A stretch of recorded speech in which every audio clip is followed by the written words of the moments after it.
I hope you're well and having a great time today. The topic for today's video is the inability to spend money. So let us first understand as to what I mean by this. So there are people who are broke and they don't have money and they can't spend it. That's very normal. But there are people who are having enough money. They are not in debt and yet they are not able to spend money even for their basic necessities. To give you a few examples, these kind of people don't mind living in broken houses. They also compromise on basic things like personal hygiene and healthcare. Despite being fairly well to do, they shop at garage sales or they even purchase stale food from markets where it is very cheap. They rarely ever go out, they never go out to dinner, they never go out for a vacation. Their biggest need is to hoard money, and if somebody asks them to join them for a meal or an outing, usually they make up excuses or refuse.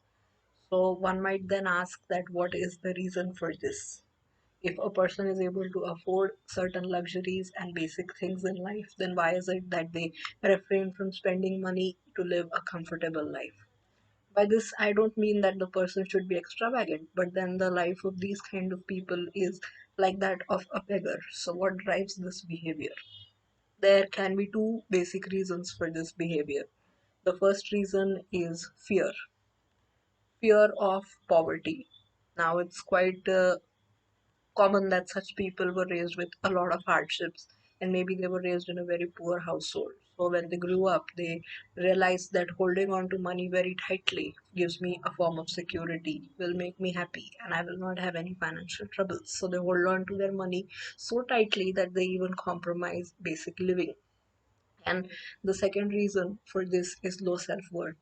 There are people who believe deep down that they are not worthy of good things in life. This message often is passed on from their parents and their environment in the childhood, and they believe that they are not worthy enough of even the basic pleasures of life or of living a good life. So, in order to fix this, they need to work with a therapist, elevate their self esteem. The first category needs to go back and look at what is causing the fear. And they will realize that the fear in the present moment is unfounded. It is based on their childhood and not in the present moment. Coming back to the present moment and realizing that I am having enough money to live a comfortable life can help make small changes. Thank you so much for listening. Stay tuned for more videos in the coming days.